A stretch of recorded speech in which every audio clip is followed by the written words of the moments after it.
breakfast every day? You want to really know why I ran 3 miles? Because I thought if I could score more points or make more money, maybe my mama would love me more. My daddy was a cop. He would come home, he would hammer 6 nails on a piece of wood. He would turn the sharp points. He'd beat my mama, beat my brother, then beat me. And there were many times my dad would make me watch him, make my mama get on her knees on a gravel street, and he would beat her with a water hose. And I grew up as a kid, all I wanted as a kid, I believe all of us, I just wanted my mama to say she loved me and she was proud of me. And I just wanted to see a relationship that was worth seeing.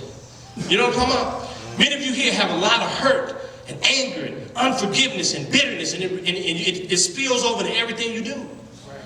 Everybody in your sphere of influence. Birds of a feather flock together. Prostitutes hang out with prostitutes. You ain't gonna see no prostitute hanging out with Donald Trump. You know what I mean? Basketball players, we kick it with basketball players. Salvation Army people, they hang out with Salvation Army people. We birds of a feather, but I came here to bring hope, because I'm telling you, I walked down that line. Let me tell you what happened with me. Here I'm playing with the Harlem Globetrotters. Just built my first house. 16,000 square foot home, 12 bedrooms in Atlanta, Georgia. My mama came out and told me the house is too little.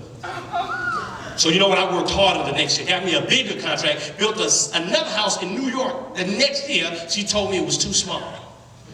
You know what I said to myself? I'm on the road, they're screaming my name, and after every game I see all these guys walking up to a room with a different woman. And I'm walking into my room watching Mr. Bean, talking to the pillow. Hold me? Tell me you love me? It was the loneliest time in my life, and yet I had everything. But you know what? I was lonely. Because when the game was over, I went to the room by myself. Wasn't nobody going, you the man, so I went to the club. First time in my life, 25. And this guy said, hey man, drink this wine cooler, man. It's like Kool-Aid. And you know black people love Kool-Aid. So I drink that wine cooler, I'm like, that ain't no Kool-Aid. You know what I mean? That might be Kool-Aid if you drank before, but that ain't no Kool-Aid. This girl came up to me, she said, man, you was awesome. You played great. I said, whatever. You cute. Say it again. You know, my mama never said it. So you know what? I went to the club every night just to hear those words from girls that said I was cool, I was great. Month went by, I found myself having sex. I'm watching pornography. I'm drinking. Here's the same kid at 17 who had gave his life to Christ, traveling the world, telling people about the Lord. And as I'm sitting in the bed with this girl, I felt like God came to me and said, you know what? I want you to stop telling people about Galatians and Philippians. And I want you to tell them about this right here. Because what we want in life, we want reality. Don't just preach to me about Moses, because what can Moses and splitting the Red Sea help me deal with a crack addiction? Because see, what I want to do, I don't want to just cut my weeds. Don't cut my weeds, because my weeds are going to grow back.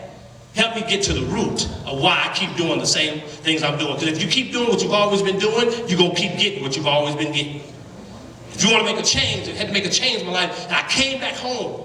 So why am I the way? Why am I so driven, man? Why I always got to be first? Why I always got to win? I can't even sleep. Why do I keep going back to the same thing over and over again? Puff, puff, passing, and sniffing, and kicking and fighting. Why I keep doing the same thing? I want to know. So I go to this lady. This lady, her husband, this other lady said, tell me about what's in your heart. Put a heart on the wall. I said, all right, cool, that's cool. You're a good artist. What you want? I said, well, I want to tell people about the Lord. That's cool. Wrote down. What else? I said, I want to get married. She said, what about marriage? I said, I want to be the best husband and the best father. She said, why do you want to be the best? Jesus never wanted to be the best because he already knew he was loved. See, some of you here probably never heard that word. Some of you ladies here have probably never even heard from your own daddy. No, you're beautiful.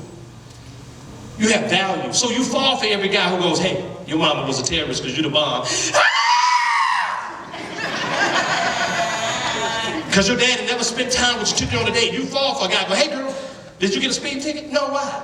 You should have, because fine is written all over you.